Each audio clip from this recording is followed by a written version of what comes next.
It's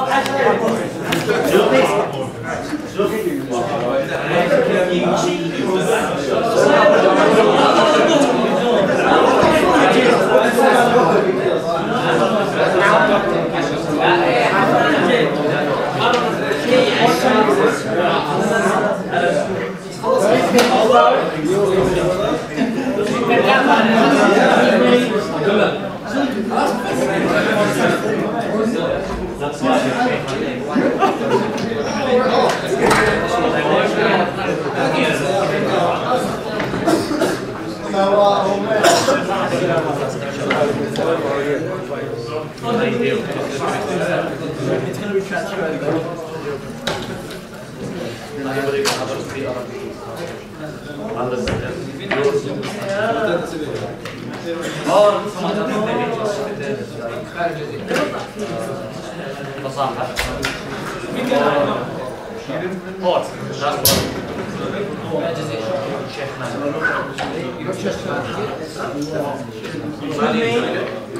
Excuse me, if you can sit down, I can start.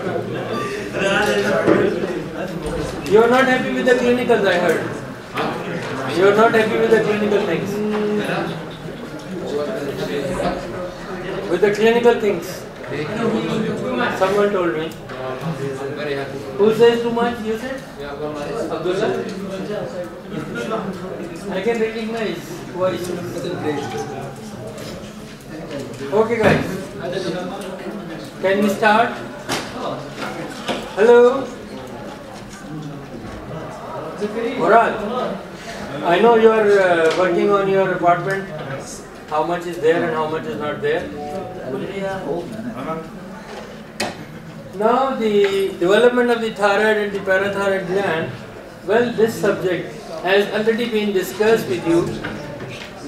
Like Ahmed Yakin took your lecture regarding the pharyngeal apparatus, and there he have discussed quite a lot from this main area. So I'll not be, that will ease my work. I'll not be going in too much, making things, I know, it's already with you and you are well versed with the things. So we should be looking into the hardcore facts. Now, there you can see the embryo and then the beginning of these pouches, and then we have the identification of this. Well, there we have the foramen cecum, and you all know what is foramen cecum and where it is situated. Where will find foramen cecum? The tongue. In the frontal bone as well as in the tongue. Two places. We have two foramen cecum. So the thyroid thing starts from the foramen cecum, and then it descends down, and then it has to reach to the lower part of the neck to its final destination. How it is being done? Let's go one by one with the things. So, the third week of gestation or around, look, these dates, they are variable in different books. So don't be very confused, because some book says 24 days, some book says third week, some book says fourth week. They are close. Your KLM talks 24 weeks after fertilization. This one says third week of gestation. Is almost close by. That's the time where we had the beginning of the thyroid gland. How and what happens? There is an outpouching of the primitive foregut. So there is something is appearing from the foregut. At what place? In the pharynx. And that is where, from the foramen cecum, and what place? The primordial pharynx floor. We have an outpouching of primitive foregut. That's a median swelling, a median bud that starts appearing. And it is from the foramen cecum. What it is really? It is a thyroid primordium. This median swelling, we call it thyroid primordium. It starts appearing in that area. Then what we have, now this primordium thing, it divides into two lobes. They join with an isthmus together, and then that continues to descend down it goes in front of the hyoid bone, in front of the laryngeal apparatus. The final destiny is to reach in front of the trachea in the lower neck. This is the final destination of this primordium of the thyroid thing. So it's going down, it's migrating and descending. And this channel, which commences from foramen cecum, that is called thyroglossal duct. This thyroglossal duct, it maintains the pathway, and initially it's a hollow tube. Later on it solidifies and it is disappearing. But in some of the individuals it doesn't disappear, and then the persistent tract is given the name of the pyramidal lobe, which I've shown you yesterday. From the isthmus part, there was an outpouching and upward going growth thing which was shown there. That is nothing but the same tract which is not resolved completely. So after this migration and the descent, what happens? From the fourth pouch we have ultimobronchial bodies. So they are the lateral swellings. So this lateral swelling, it comes and it joins with this median swelling. Median swelling is what? The thyroid primordium. So by the fifth week, this median and lateral, they fuse together. So they fuse together and they are responsible for differentiation of different type of cells. Now, by the seventh week, everything has to be completed. After that, the thyroid follicle, that is coming into existence by 8th week. And after that, it is being filled with the colloidal formation by the 9th week.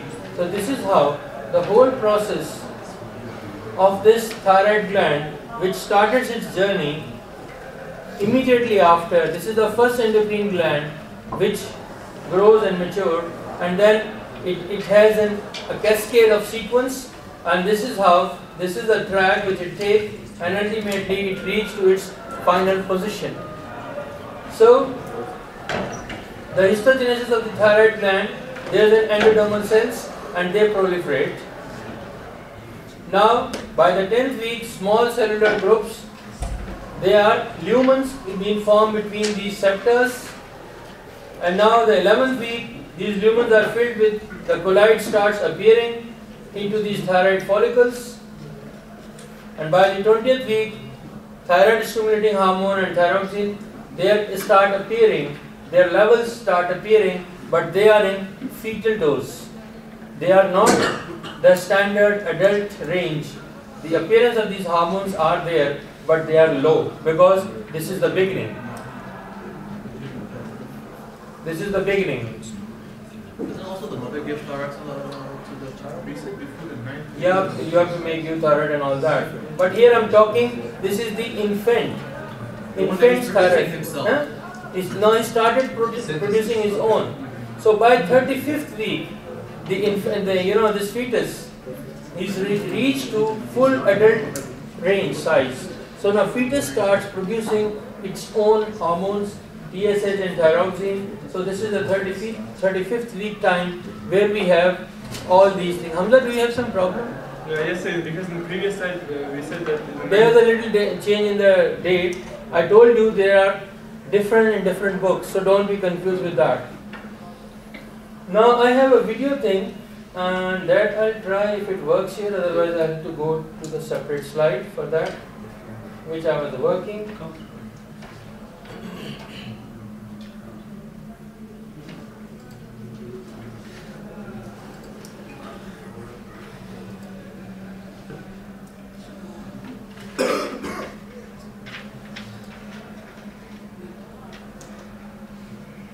So, starts with the whole of the process, but we are focused for a certain part.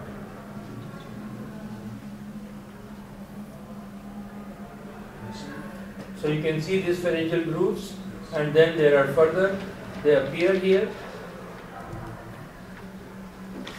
These are the grooves and these are the arches. They further differentiate. This is the lateral view. You can see this whole thing is the face. So these are the pharyngeal grooves and all these different Now we make a section at this level and we can see it in a different view. This is the ectoendoderm and mesodermal arrangement, and you can see the arches 1, 2, 3, 4, 6, and this is the future pharynx.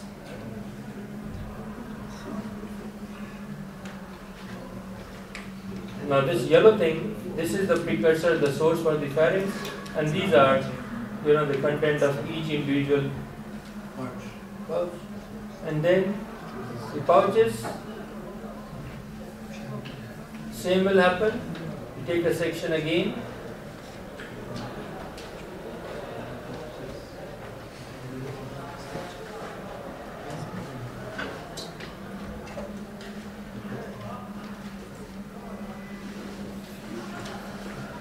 So this is the place from where the thyroid will start appearing, this place. This is the location, and you can see how they are going down. The sinus is being formed here, and now this thing will be future thymus, and these are, you can see the thyroid starts. So this is the median swelling, which is gradually will go down, and then the parathyroids and the thymus, they all are migrating. So thyroid is going down, thymus is there, and then ultimobranchial bodies and the parathyroids, they all are coming. So and they all are getting into, so parathyroid and ultimobranchial bodies, they enter into this thyroid thing, and the thymus, it descends down. And here you can see this thyroid diverticulum, and then it will continue as a thyroglossal duct. It goes down, comes, and it has to reach to its final destination. This is the trachea, which bifurcates here, and this duct, now you can see here, this is the hyoid bone.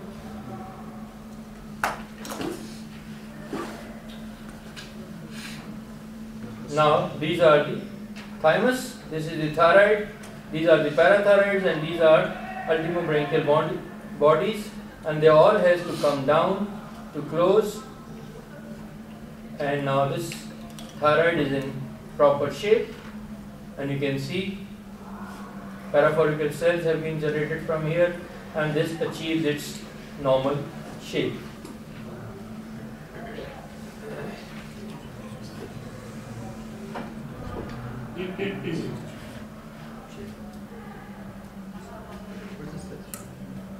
Again, that section thing, rather it's a revision of complete your apparatus.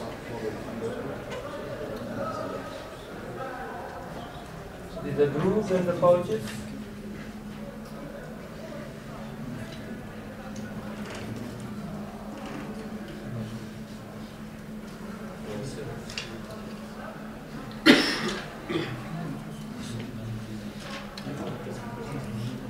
So that explains the lining of the eardrum.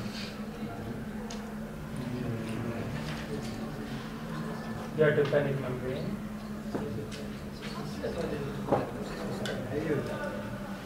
I think the tongue is not needed at the moment. Let's stop it here. You want to see or stop?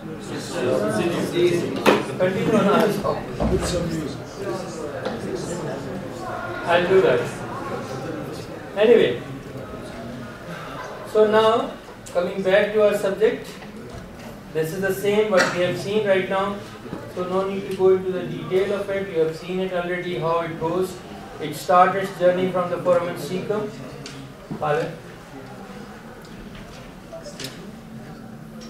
Start its journey from foramen cecum, and then it comes down all the way. It goes in front of the hyoid bone, thyroid cartilage, and then it will reach to its final position. And if it's not following it, you can see this thyroglossal cyst can be formed on its way, and then the thyroglossal fistula, there's an abnormal opening, and there will be discharge and all that. This is one of the anomalies that can come.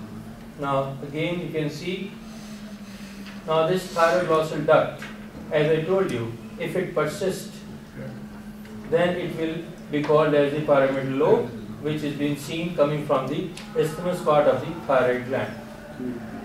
Now the parathyroids you can see, you have seen already how they were migrating and how they were going behind, and this thymus, it has to go down to the mediastinum to reach to its final shape. Now the parathyroid system